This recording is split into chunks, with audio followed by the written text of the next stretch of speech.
Point de vue personnel, Madame Jelibi, Takatel, on a entendu depuis quelques semaines, enfin depuis une semaine, que le parti Takatel va se retirer de la Troïka. Enfin, en tout cas, ils sont en négociation. Qu'est-ce qui se passe entre vous et le gouvernement, c'est-à-dire CPR et surtout Narda?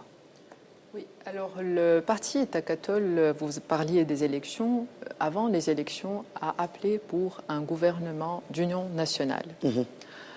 Juste après les élections, il a toujours appelé pour un gouvernement d'union nationale et il a essayé de rallier donc un maximum de partis à ce gouvernement d'union nationale et de mettre en œuvre les principes d'un gouvernement d'union nationale. Aujourd'hui, d'ailleurs, lors des événements de l'ambassade, nous avons encore une fois appelé à un gouvernement d'union nationale parce que pour nous, c'est la seule issue. Et nous entendons aujourd'hui beaucoup de partis, même de l'opposition, se rallier aussi à cette vision. C'est que c'est notre seul salut aujourd'hui, c'est le consensus et c'est de se rassembler dans ce gouvernement. Alors aujourd'hui, justement, nous défendons exactement la même chose. Nous avons évalué cette coalition et pour nous, pour que ça se rapproche du gouvernement d'union nationale, il y a des fondamentaux. Ces fondamentaux, il faut absolument les avoir et auquel cas, si elles ne le sont pas, effectivement, il y a des risques que nous quittons cette coalition. Les fondamentaux pour nous, c'est un équilibre.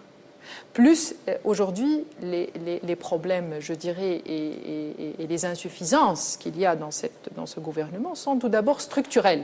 C'est qu'aujourd'hui, nous avons des ministères, par exemple, de souveraineté, où il n'y a pas d'équilibre. C'est sous la tutelle d'un seul parti. Nous avons aujourd'hui besoin de mettre en place de mécanismes de participation.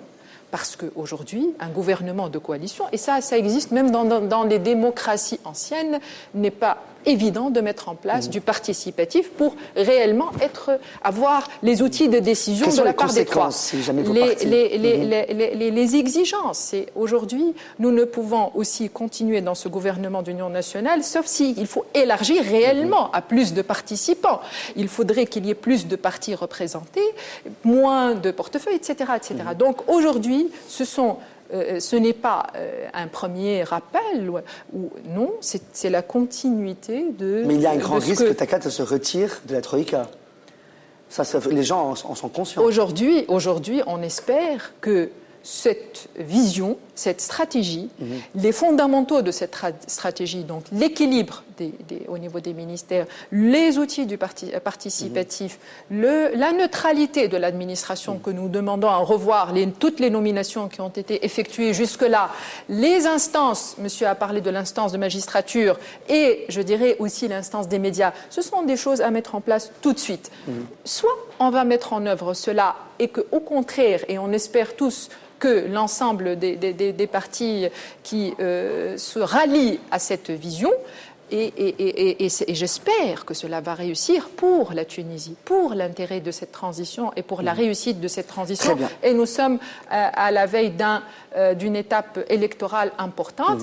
Et c'est-à-dire toute notre volonté, c'est qu'aujourd'hui, que ça aille vers plutôt la réussite du consensus. Si jamais Takatel